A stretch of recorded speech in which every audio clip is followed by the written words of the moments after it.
This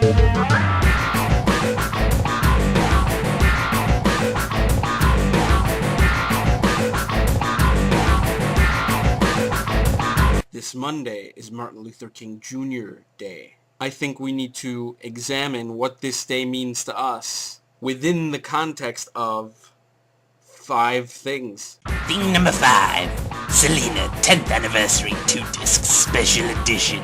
You might have seen this movie at some point in the last 14 years on TV or in a Spanish class. Jennifer Lopez plays Selena. She's the singer from the 90s, and she's caught between 2 cultures. And then she falls in love with this guy from her band, but her dad is Edward James Olmos, and he's pissed. Now, apparently this special version came out in 2007. I never heard of it, but it's got an extended version of the film that I've never seen. I didn't know this existed until I saw it at the supermarket. Celebrate this icon who brought together cultures through her music. I kind of felt a little bit like Selena myself, because in high school I was in this class, Spanish 3 for Spanish speakers, and I didn't speak Spanish all that well, and we had to do a project on the movie Selena, and nobody wanted me in their group, so I didn't do the project. Thing number 4. DC Universe Online.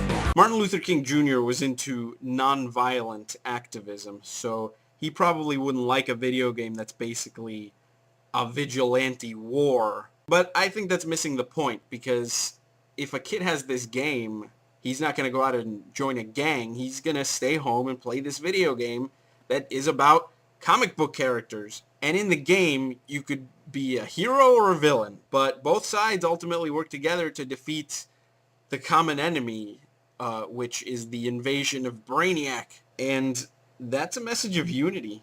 Thing number 3. 4 film favorites. The Michael Douglas Collection. Talk about an embarrassment of riches. Who doesn't love a good Michael Douglas movie? Here's 4 of them. Can we go back to the graphic? Graphic, please. Thank you. Working clockwise, you have Falling Down from 1993, one of his best movies. He plays kind of an unhinged guy. This has some extras. This has a conversation with Michael Douglas and commentary by Michael Douglas and director Joel Schumacher. I actually have this movie on a DVD by itself, and it doesn't even have these extras. Go back to the graphic. Just stay on the graphic until I'm done.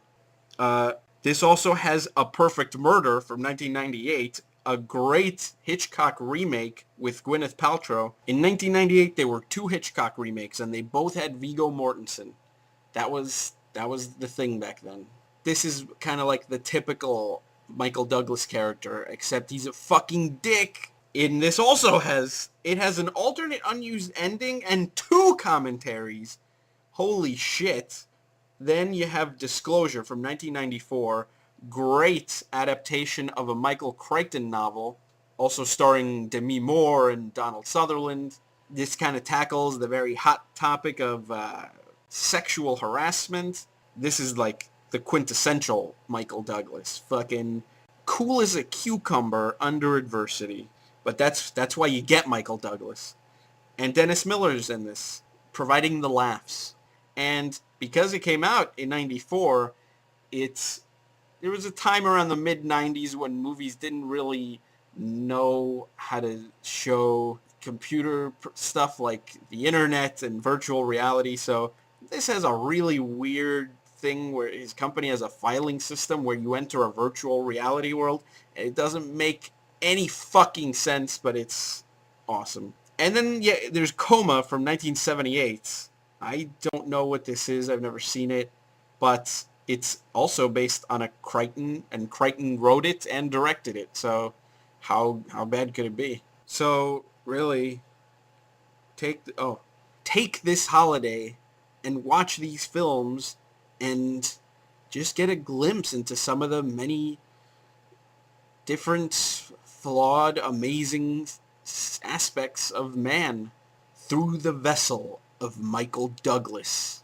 Thing number 2, Zombie Spaceship Wasteland, a book by Patton Oswalt. I haven't read the book yet myself, But if these quotes on the cover are to be believed, I don't know that any book can live up to this kind of hyperbole. Yeah, this is a book by comedian Patton Oswalt, and sometimes comedians will make a book that is basically their act in book form. But this is not that. This is a series of essays that he wrote for the express purpose of being a book. And I remember some years back, he would just be pouring his soul out into MySpace blogs. And I guess he came to the realization that in a matter of years, no one would ever go on MySpace again. I think probably Patton Oswalt is one of the great thinkers of our time. I don't want to compare him to Martin Luther King. I didn't say he's like Martin Luther King. I don't want to make any controversial, this just happens to be the theme that I wanted to celebrate Martin Luther King Jr. Day, and I think this is probably a really good book to read, but I didn't say that Patton Oswalt is like Martin Luther King, okay? I didn't say he was or wasn't, just I think he's a funny guy. Theme number 1. Louis C.K. Hilarious. Before there was like Comedy Central and HBO stand-up specials, comedians used to do feature-length concert films. Richard Pryor, Live on the Sunset Strip, Bill Cosby himself, even the kings of comedy. But Louis C.K. decided to do an old-fashioned concert film because it is a different experience. I think Louis C.K. is unquestionably the best stand-up comedian working today, and I think Martin Luther King would fucking love this because it is the best alternative there is to violence, and it's the thing that brings everyone together. Fucking laughter. Now, this week's viewer mail comes from Jody, and she writes, Diego, do you believe that we will have an end of days on December 21st, 2012, as predicted by the Mayan calendar? No, I don't, because it's disputed by science. If you remember, they actually said a similar thing with Y2K, and that didn't happen. But I guess it doesn't hurt to be prepared. If you're worried, you want to play it safe, I guess you just stock up on bottled waters and canned goods and plenty of cash.